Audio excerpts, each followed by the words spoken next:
चमार bulletin YouTube channel के सभी दर्शकों को जय गुरु रविदास जी की। दर्शकों, आज मैं आपको श्री गुरु रविदास मंदिर हरिद्वार हर की पौड़ी के दर्शन दीदार कराऊंगा और इस मंदिर का ही अपना एक रिकॉर्ड रूम है जिसमें के 300 साल पुराना रिकॉर्ड रखा हुआ है। यहाँ पर चमारों की जो उपजातियाँ हैं उनके जो परिवारजन के लोग आते हैं अपने पूर्वजों के, अपने बड़ों के फूल फाल लेकर के, तो उनका नाम उसमें दर्ज किया जाता है। और 300 साढ़े 300 साल पुरानी यहाँ पर जो है रिकॉर्ड रूम में इनकी बहियाँ और किताबें और वो लेखनी दस्तावेज रखे हुए हैं, जिसको ये बोलता है कि हम इसको पढ़ने में अब असमर्थ हैं। यहाँ पंडित जी जय गुरु रविदास जी की। पंडित जी, आप कितने समय से यहाँ सेवा कर रहे हैं? ये हमको 30-35 साल हो गए सेवा करते हुए, मंदिर की पूजा करते हुए, आप लोगों की सेवा करते हुए, आपकी सेवा में लगे रहते हैं, मंदिर की आरती पूरा करते हैं। इससे पहले हमारे दो पीढ़ी हमारी हैं गुजर चुकी है, जो हमारे बुजुर्ग थे, दादा परदादा वो चले गए। उसके बाद हम छोटी पीढ़ी में अब आए हुए हैं। उसके बाद फिर हमारी दूसरी पीढ़ी, तीसरी पीढ़ी आ जाएगी, चौथी पीढ़ी, 2 पीढ़ी गुजर चुकी है। तो हम आप लोगों की सेवा में, मंदिर की सेवा में, आओ भाव की भक्ति में लगे रहते हैं। इनकी दोनों समय आरती करते हैं, सुबह 2 शाम को। जी जी। हाँ, इनकी खाते रविदास जी का आप लोगों की सेवा करते हैं, हरिजन समाज की।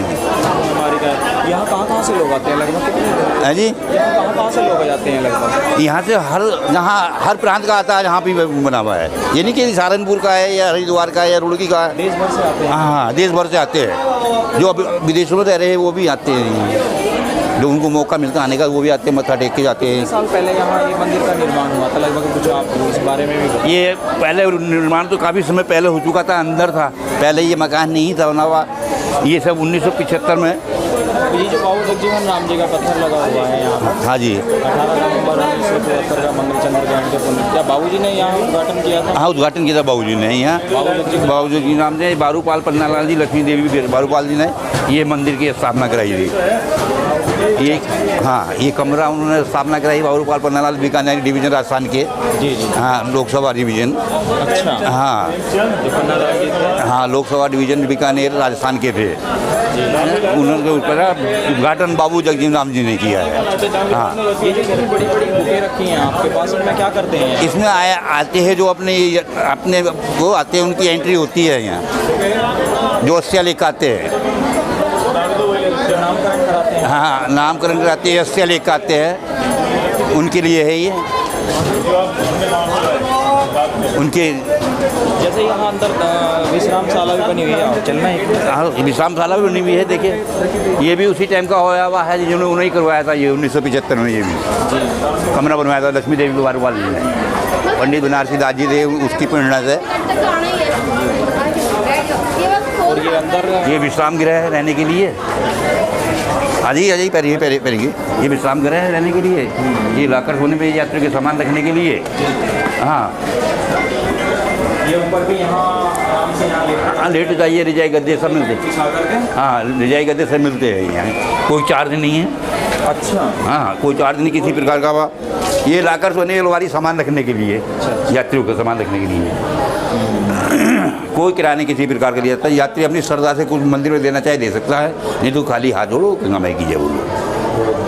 हाँ, बढ़िया, आप सेवा कर रहे हैं, बड़ा अच्छा लगा आपको जानकर कि इधर भी रहने के ये सब उधर का, ये गंगाराम जी के गंगाराम जी के उसमें ही है। जी जी। हाँ, इधर क्या है? ये भी विश्राम गृह है। अच्छा, ये भी विश्राम? हाँ जी, रहने के लिए ये भी विश्राम गृह बना हुआ है। अंदर और बना हुआ है? हाँ जी, अंदर ही बना हुआ है। जैसे ये यात्री आए हुए हैं, इनसे कोई शुल्क चार्ज? कोई शुल्क चार्ज नहीं है। अच्छा, निःशुल्क है? बाहर निःशुल्क को आगे अपनी श्रद्धा से कुछ देना चाहे दे सकते हैं। जी जी। हाँ, बाकी इनसे कोई दंड जबरदस्ती कुछ नहीं है किसी प्रकार की। आपको 35 साल हो गया है महाराज जी? हाँ जी सर, ये अपना रिकॉर्ड रूम है। अच्छा अच्छा। हाँ हाँ, कोई नहीं रिकॉर्ड रूम, रोड खाना खा रहे हैं, देख लीजिए, यहीं से दिख जाएगा, आप चले जाइए।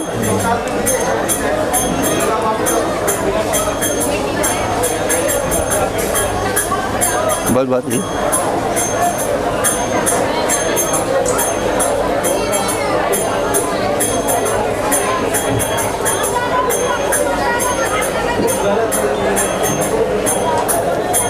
ये लगभग यहाँ कितने ज़्यादा से ज़्यादा?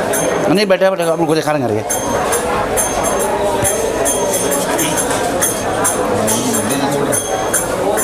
लगभग कितना पुराना इतिहास होगा ये? यहाँ उस इतिहास को हम देख नहीं सकते, वो कागज़ है उसको हम छू भी नहीं सकते, जो लिखाई पहली लिखाई वो पढ़ भी नहीं सकते हम। कितनी लगभग पीढ़ियों का कम से कम 300 साल से पुरानी सी पीढ़ी का है।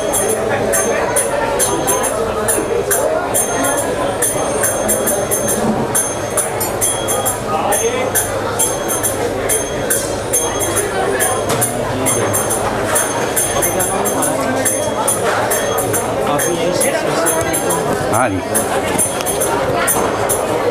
ठीक है जी।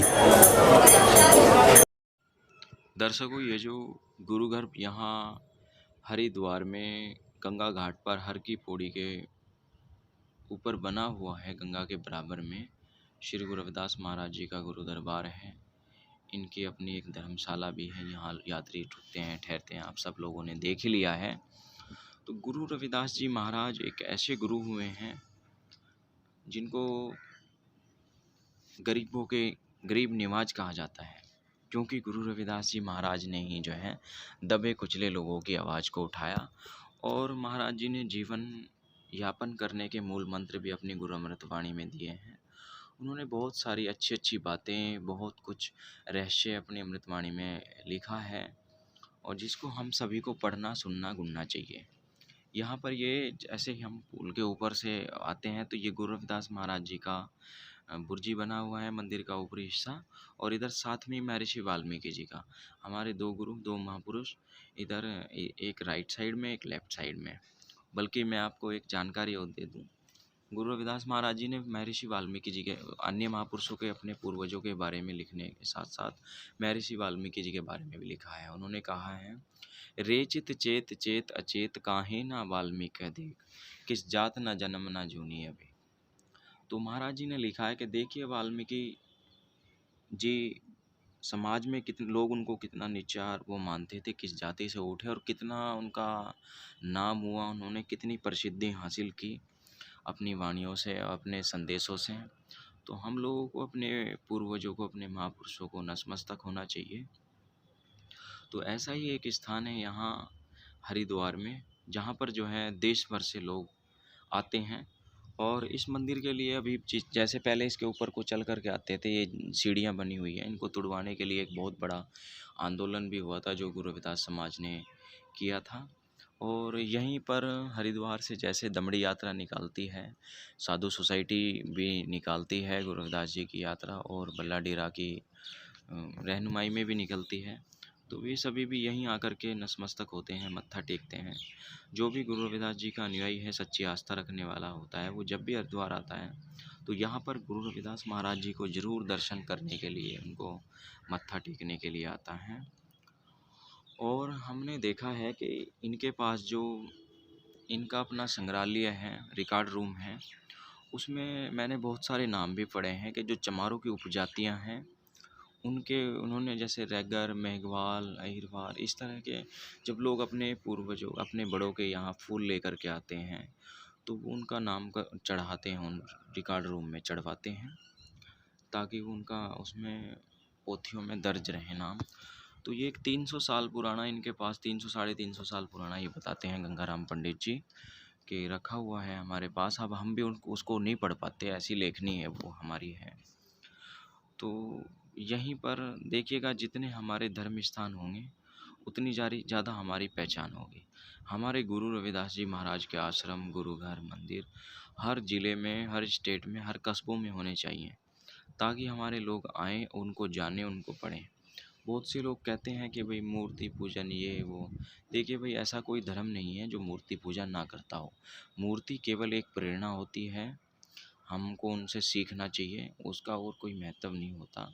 मूर्तियाँ एक सीख देती हैं कि देखिए गुरु रविदास जी महाराज किस समय में पैदा हुए, उस समय छुआछूत का चरम सीमा पर थी, भेदभाव अपनी हदें पार कर चुका था। तब गुरु रविदास जी महाराज ने इस देश में धर्म की ध्वजा को अपने हाथ में लिया और अछूतों की लड़ाई लड़ने का काम किया, जिस वजह से उनको देश भर में माना जाता है।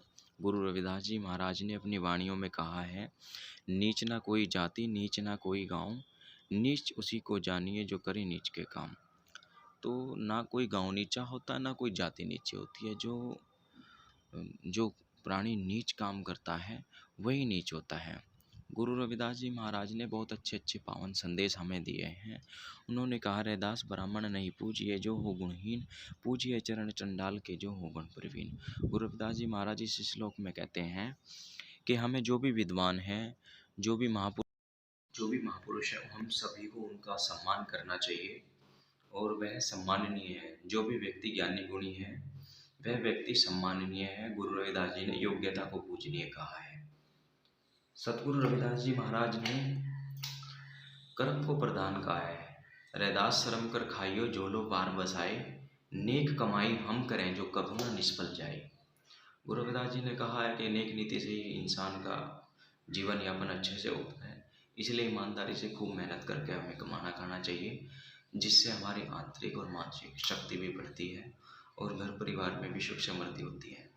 अपनी सामर्थ्य के अनुसार उस पैसे में से हमें अपने लाचार, बेबस और कमज़ोर लोगों की मदद भी करनी चाहिए। जो मिलकर बांट कर खाए उसे इंसान कहते हैं, किसी के काम जो आए उसे ही इंसान कहते हैं। इंसान वही होता है जो एक दूसरे की मदद के लिए तैयार रहे। सतना। जय गुरु रविदास जी की।